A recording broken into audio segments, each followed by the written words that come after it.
മലാക്കി പ്രവാചകന്റെ പുസ്തകത്തിൽ നിന്നുള്ള വായന 3-ാം അധ്യായം 1 മുതൽ 18 വരെയുള്ള വചനങ്ങൾ. ഇതാ, എനിക്ക് മുൻപേ വഴിയൊരുക്കാൻ ഞാൻ എൻ്റെ ദൂതനെ അയക്കുന്നു. നിങ്ങൾ തേടുന്ന കർത്താവ് ഉടൻ തന്നെ തൻ്റെ ആലയത്തിലേക്ക് വരും. നിനക്ക് പ്രിയങ്കരനായ ഉടമ്പടിയുടെ ദൂതൻ ഇതാ വരുന്നു. സൈന്യങ്ങളുടെ കർത്താവ് അരുളി ചെയ്യുന്നു. എന്നാൽ അവിടുത്തെ വരവിൻ്റെ ദിനത്തെ അതിജീവിക്കാൻ ആർക്കു കഴിയും?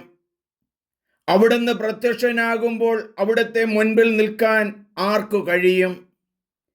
ഉലയിലെ അഗ്നി പോലെയും അലക്കുകാരൻ്റെ കാരം പോലെയുമാണ് അവിടുന്ന്. വെള്ളി ഉലയിൽ ശുദ്ധീകരിക്കുന്നവനെ പോലെ അവിടുന്ന് ഉപവിഷ്ടനാകും. ലേവി പുത്രന്മാർ യുക്തമായ ബലികൾ കർത്താവിന് അർപ്പിക്കുന്നതിന് വേണ്ടി അവിടുന്ന് അവരെ സ്വർണവും വെള്ളിയും എന്ന പോലെ ശുദ്ധീകരിക്കും. അപ്പോൾ യൂദായുടെയും ജെറൂസലേമിൻ്റെയും ബലി പഴയ കാലത്തെന്ന പോലെ കർത്താവിന് പ്രീതികരമാകും. നിങ്ങളെ വിധിക്കാൻ ഞാൻ അടുത്തു വരും. അഭിചാരകർക്കും വ്യഭിചാരികൾക്കും കള്ളസത്യം ചെയ്യുന്നവർക്കും വേലക്കാരനെ കൂലിയിൽ നിന്ന് വഞ്ചിക്കുന്നവർക്കും വിധവകളെയും അനാഥരെയും പീഡിപ്പിക്കുന്നവർക്കും പരദേശികളെ ഞെരുക്കുന്നവർക്കും എന്നെ ഭയപ്പെടാത്തവർക്കുമെതിരെ സാക്ഷ്യം നൽകാൻ ഞാൻ വേഗം വരും. സൈന്യങ്ങളുടെ കർത്താവ് അരുളി ചെയ്യുന്നു. കർത്താവായ എനിക്ക് മാറ്റമില്ല. അതുകൊണ്ട് യാക്കോബിൻ്റെ സന്തതികളെ, നിങ്ങൾ പൂർണ്ണമായി സംഹരിക്കപ്പെട്ടിട്ടില്ല. നിങ്ങളുടെ പിതാക്കന്മാരുടെ കാലം മുതൽ എൻ്റെ കൽപ്പനകളിൽ നിന്ന് നിങ്ങൾ വ്യതിചലിച്ചു, അവ അനുഷ്ഠിച്ചിട്ടില്ല. നിങ്ങൾ എൻ്റെ അടുക്കലേക്ക് മടങ്ങി വരുവിൻ, അപ്പോൾ ഞാൻ നിങ്ങളുടെ അടുത്തേക്ക് വരാം. സൈന്യങ്ങളുടെ കർത്താവ് അരുളി ചെയ്യുന്നു. എന്നാൽ നിങ്ങൾ ചോദിക്കുന്നു, എങ്ങനെയാണ് ഞങ്ങൾ മടങ്ങി വരേണ്ടത്? മനുഷ്യൻ ദൈവത്തെ കൊള്ളയടിക്കുമോ?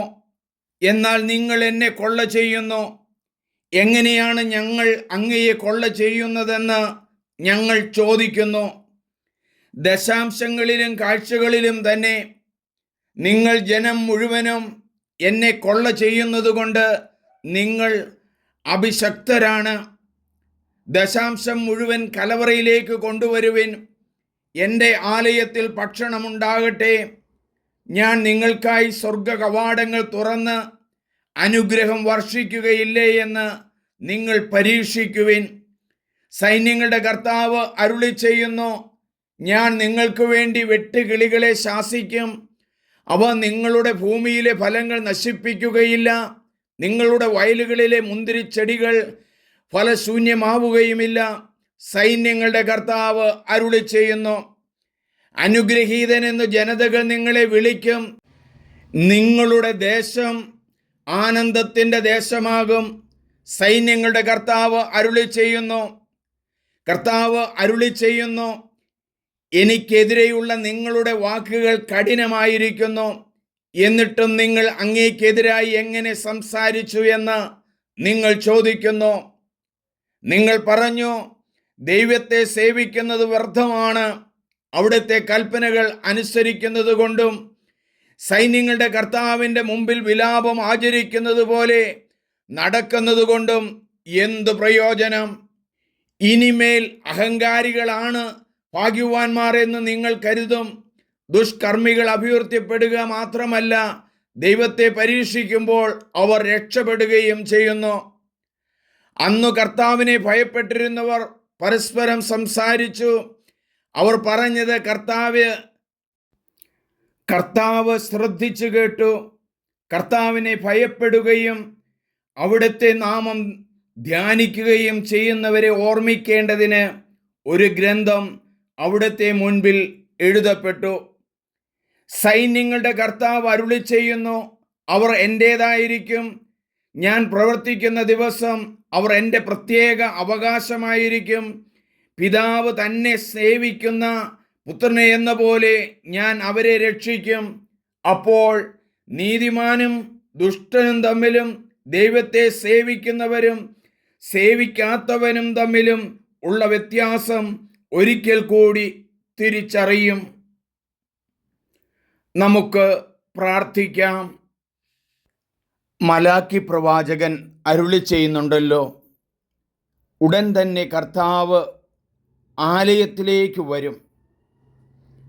ഞങ്ങളുടെ ഹൃദയമാകുന്ന ആലയത്തിലേക്കും ഞങ്ങളുടെ ഭവനമാകുന്ന ആലയത്തിലേക്കും അങ്ങയുടെ സാന്നിധ്യത്തിനായി ഞങ്ങൾ കാത്തു നിൽക്കുന്നു.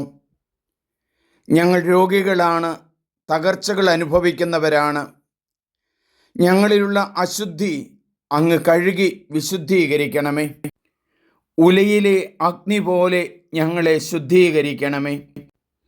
ദൈവമേ, പ്രവാചകൻ അരുളി ചെയ്യുന്നല്ലോ, വ്യഭിചാരികൾക്കും കള്ളസത്യം ചെയ്യുന്നവർക്കും വേലക്കാരന് കൂലിയിൽ വഞ്ചിക്കുന്നവർക്കും വിധവകളെയും അനാഥകളെയും പീഡിപ്പിക്കുന്നവർക്കും ദൈവമേ അങ്ങയുടെ ശിക്ഷ നൽകുമെന്ന്.